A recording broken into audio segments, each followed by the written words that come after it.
एक बार फिर से स्वागत है आप सभी का जॉब ढूंढो में एक नई वैकेंसी के साथ फिर से हम हाजिर हैं। यहाँ पे बात करने किसी विभाग में जारी की गई वैकेंसी के लिए। तो यहाँ पे बात कर किन किन पदों के लिए यहाँ पे जो है वैकेंसी जारी की गई। तो सबसे पहले असिस्टेंट एग्रीकल्चर ऑफिसर की बात करें तो यहाँ पे 115 पदों के लिए जो है नोटिफिकेशन जारी किया है। यहाँ पे assistant agriculture officer schedule area की बात करें तो यहाँ पे 10 पदों के लिए नोटिफिकेशन जारी किया है। वही स्टैटिकल ऑफिसर के लिए जो है 18 पदों के लिए नोटिफिकेशन जारी किया है। आगे बात करते हैं यहाँ पे एग्रीकल्चर रिसर्च ऑफिसर एग्रोनॉमी की। तो यहाँ पे 5 पदों के लिए नोटिफिकेशन जारी किया है। Agriculture research officer agriculture botany के लिए जो है 2 पदों के लिए नोटिफिकेशन जारी किया है। Agriculture research officer plant pathology के लिए जो है 2 पदों के लिए नोटिफिकेशन जारी किया है। एग्रीकल्चर रिसर्च एंटमोलॉजी के लिए तो यहाँ पे 5 पदों के लिए नोटिफिकेशन जारी किया है। Agriculture research officer agriculture chemistry के लिए जो है 9 पदों के लिए नोटिफिकेशन जारी किया है। एग्रीकल्चर रिसर्च ऑफिसर हॉर्टिकल्चर के लिए तो यहाँ पे 2 पदों के लिए नोटिफिकेशन जारी किया है। वही आगे बात करें assistant agriculture research officer agronomy के, तो यहाँ पे 11 पदों के लिए जो है यहाँ पे नोटिफिकेशन जारी किया है।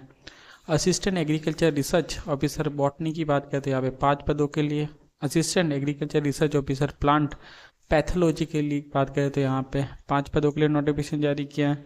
वही असिस्टेंट एग्रीकल्चर रिसर्च एंटोमोलॉजी के लिए तो यहाँ पे 12 पदों के लिए नोटिफिकेशन जारी किया है। वही assistant agriculture research officer agriculture chemistry की बात करें तो यहाँ पे 40 पदों के लिए नोटिफिकेशन जारी किया है। तो यहाँ पे सीधा मेंशन किया गया है ये सारे पद जो है स्थायी है। विभाग से प्राप्त कुल रिक्त पदों की संख्या में कमी वृद्धि की जा सकती है। ये सारी चीज़ें यहाँ पे जो है मेंशन की गई है, तो आप इसे देख सकते हैं। इसके अलावा यहाँ पे बात करते हैं अब इसकी क्वालिफिकेशन क्या रहने वाली है। चलिए तो यहाँ पे बात करते हैं अनिवार्य शैक्षणिक योग्यता क्या रखी गई थी। यहाँ पे पद क्रम संख्या 1 और 2 की बात करते हैं तो यहाँ पे बीएससी एग्रीकल्चर और बीएससी हॉर्टिकल्चर से आपने ग्रेजुएशन किए तो आप इसके लिए एलिजिबल होंगे। यहाँ पे पद क्रम संख्या 3 की बात करते हैं यहाँ पे second class post graduate degree in maths with statics. अगर आपने पोस्ट ग्रेजुएट डिग्री ली है मैथ्स से, साथ में स्टैटिक्स आपके सब्जेक्ट रही है, और second class MSc agriculture with special subject in statics और एमएससी इन स्टैटिक्स से है तो आप इसके लिए एलिजिबल होंगे। आगे बात करते हैं यहाँ पे पद क्रम संख्या 4 की, तो यहाँ पे second class MSc agriculture with agronomy से है तो आप इसके लिए एलिजिबल होंगे।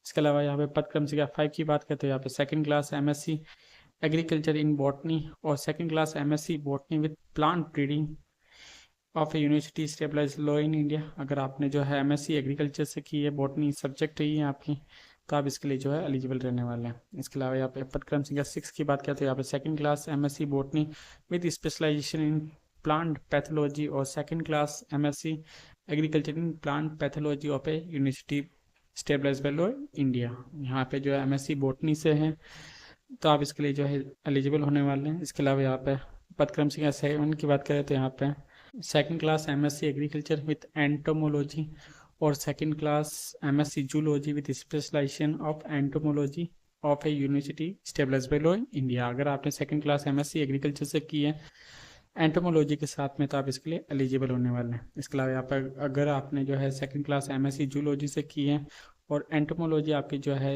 सब्जेक्ट रही है तो आप इसके लिए एलिजिबल होने वाले हैं। इसके अलावा यहाँ पे पदक्रम संख्या 8 की बात करें तो यहाँ पे सेकंड क्लास एमएससी केमिस्ट्री और second class MSc agriculture chemistry और soil science of a university stabilised by law in India. अगर आपने सेकंड क्लास एमएससी केमिस्ट्री से या फिर second class MSc agriculture chemistry soil science से आपने की है तो आप इसके लिए एलिजिबल होने वाले हैं। इसके अलावा बात करें यहाँ पे पदक्रम संख्या 9 की, तो यहाँ पे second class MSc agriculture with horticulture. अगर आपने जो है एमएससी एग्रीकल्चर से की है हॉर्टिकल्चर के साथ तो आप इसके एलिजिबल होने वाले हैं। इसके अलावा यहाँ पे पदक्रम संख्या 10 की बात करें तो यहाँ पे second class MSc agriculture with agronomy. अगर आपने जो है एमएससी एग्रीकल्चर से की हो एग्रोनॉमी के साथ में की तो आप इसके लिए एलिजिबल होने वाले हैं। यहाँ पे बात करें पदक्रम संख्या 11 की, तो यहाँ पे second class MSc agriculture botany. अगर एमएससी एग्रीकल्चर से बॉटनी के साथ में की तो आप इसके लिए एलिजिबल होंगे। इसके अलावा यहाँ पे second class MSc agriculture in plant breeding of a university stabilised by law in India. यहाँ पर अगर जो है आपने एमएससी की है एग्रीकल्चर से और प्लांट ब्रीडिंग के साथ में आपने की तो आप इसके लिए एलिजिबल होंगे। इसके अलावा बात करें पदक्रम संख्या 12 की, तो यहाँ पर second class MSc agriculture in plant pathology और second class MSc botany with specialization plant pathology of a university stabilised by law in India. Agriculture में प्लांट पैथोलॉजी से आपने जो है एमएससी की है तो आप इसके लिए एलिजिबल होंगे। इसके अलावा अगर आपने एमएससी बॉटनी से किए तो आपके जो है स्पेशलाइजेशन प्लांट पैथोलॉजी होना चाहिए। इस क्रम संख्या 13 की बात करें तो यहाँ पे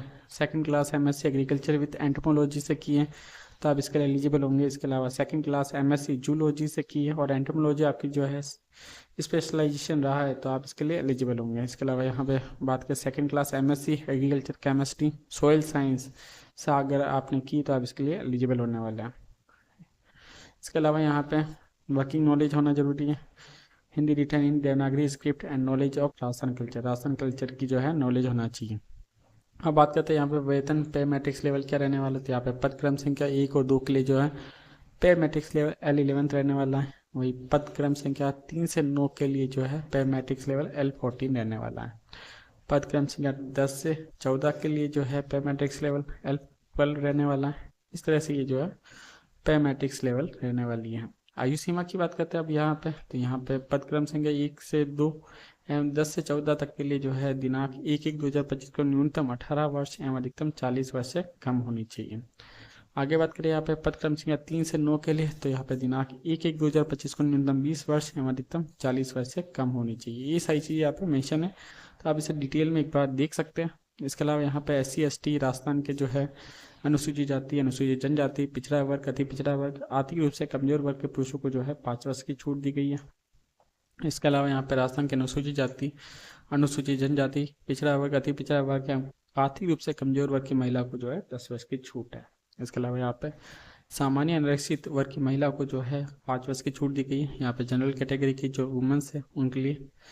इसके अलावा यहाँ पे विडो एंड डिवोर्स वुमन के लिए जो है अधिकतम आयु सीमा में कोई छूट नहीं दी गई। इसके अलावा यहाँ पे राजस्थान दिव्यांगजन अधिकार अधिनियम 2018 के अनुसार निःसक्षम व्यक्तियों के लिए ऊपर उल्लेखित ऊपरी आयु सीमा में 5 वर्ष की छूट दे होगी, ये भी यहाँ पे मेंशन किया गया है। आगे बात करते हैं यहाँ पे प्रक्रिया क्या रहने वाली थी। यहाँ पे अभ्यर्थियों के चयन जो है लिखित परीक्षा के माध्यम से किया जाएगा, ये भी मेंशन है। परीक्षा के स्थान एवं मार्ग के बारे में जो है परीक्षा स्थान और तिथि के संबंध में यथासमय सूचित कर दिया जाएगा, यह भी मेंशन किया गया। परीक्षा योजना एवं पाठ्यक्रम की बात करें तो यहाँ पे यहाँ जो परीक्षा होने वाली वो लिखित परीक्षा के रूप में आयोजित होगी। इसके अलावा यहाँ पे पाठ्यक्रम की बात करें तो यहाँ पे लिखित परीक्षा के स्कीम एवं पाठ्यक्रम आयोग द्वारा विनिश्चित कर दिया जाएगा। ये जो परीक्षा है वो वस्तुनिष्ठ रूप से ऑफलाइन या ऑनलाइन ली जाएगी, ये भी मेंशन किया गया है। आवेदन अवधि की बात करते हैं यहाँ पे, तो दिनांक 21/10/2024 से इसके फॉर्म शुरू हो जाएंगे। 19/11/2024 को रात्रि 12 बजे तक आप इसके लिए अप्लाई कर सकते हैं। इसके अलावा यहाँ पे बात करते हैं आवेदन प्रक्रिया क्या रहने वाली, तो यहाँ पे ऑनलाइन आवेदन पत्र के लिए जो है आप rpc.rajasthan.gov.in पर उपलब्ध ऑनलाइन आवेदन पत्र भरने के संबंध में दिए गए दिशा निर्देशों को विस्तृत विज्ञापन एवं संबंधित सेवा नियमों को अध्ययन आवश्यक रूप से कर लें। इसके बाद ही आप इसके लिए जो है अप्लाई करें। इसके लिए आपको जो है sso.rajasthan.gov.in की वेबसाइट पर जाना पड़ेगा, वहाँ से आप लॉगिन करेंगे। वहाँ पे आपको जो है 1 टाइम रजिस्ट्रेशन करवाना पड़ेगा। इसके बाद में जो है प्रथम बार 1 टाइम रजिस्ट्रेशन करने के लिए अभ्यर्थियों का नाम, पिता का नाम, जन्म तिथि, लिंग, सेक्रेटरी समकक्ष, परीक्षा का Aadhaar card, PAN card, voter card, driving licence, इनमें से कोई भी जो है एक ID प्रूफ आपको जो है इन राज्य या डॉक्यूमेंट अपलोड करना अनिवार्य होगा, ये भी मेंशन है।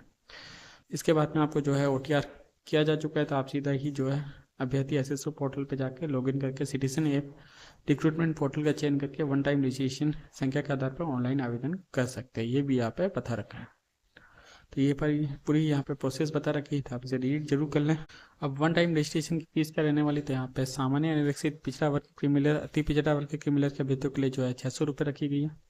इसके अलावा यहाँ पे आरक्षित वर्ग अनुसूचित जाति अनुसूचित जनजाति पिछड़ा वर्ग नॉन क्रिमिनल अति पिछड़ा वर्ग नॉन क्रिमिनल आर्थिक रूप से कमजोर वर्ग या सीरियस क्षेत्र के अभ्यर्थियों के लिए जो है 400 रुपये रखी गई है। दिव्यांगजन की बात करें तो यहाँ पे 400 रुपये इसकी फीस रखी गई है। इसके अलावा यहाँ पे किसी भी प्रकार के संशोधन के पश्चात अभ्यर्थियों को SMS के माध्यम से सूचित किया जाएगा एवं किए गए संशोधन की पुष्टि OTP के माध्यम से की जाएगी, ये भी मेंशन किया गया। सभी प्रकार का अनुमत संशोधन हेतु शुल्क 500 रुपये निर्धारित है। आप अगर जो है 1 टाइम रजिस्ट्रेशन सही से नहीं करते और फिर आप संशोधन करते हैं तो आपको जो है 500 रुपये एक्स्ट्रा देने पड़ेंगे फीस के रूप में, ये भी बता रखा है। अब बात करते हैं यहाँ पे परीक्षा की स्कीम क्या रहने वाली है, तो जनरली बात कर लेते हैं यहाँ पे। सबसे पहले syllabus of the post of assistant agriculture officer, statistical officer, agriculture research officer, various subject assistant agriculture research officer, वही सब्जेक्ट की बात करें तो यहाँ पे पार्ट ए की बात करते हैं। सबसे पहले तो जनरल नॉलेज और राजस्थान से रिलेटेड क्वेश्चन पूछे जाएंगे। 40 क्वेश्चन और रहने वाले और 40 मार्क्स के ये जो है क्वेश्चन पूछे जाने वाले हैं। पार्ट बी की बात करते हैं आप कंसर्न सब्जेक्ट से रिलेटेड जो है क्वेश्चन पूछे जाने वाले हैं। A specified in qualification. तो यहाँ पे क्वेश्चनों की बात करते हैं यहाँ पे 110 क्वेश्चन रहने वाले और 110 मार्क्स के ही क्वेश्चन रहने वाले हैं। टोटल बात करते हैं यहाँ पे 150 क्वेश्चन पूछे जाने वाले और 150 मार्क्स के ही क्वेश्चन रहने वाले हैं। आपको जो है 2 घंटे और 30 मिनट का आपको टाइम मिलने वाला है। तो यहाँ पे क्या नेगेटिव मार्किंग इस पे रखी गई है, तो यहाँ पे negative marking shall be applicable, यहाँ पे नेगेटिव मार्किंग रखी गई है। Every wrong answer 1/3 of the marks. यहाँ पे सही चीज़ें यहाँ पे मेंशन आप इसे देख सकते हैं।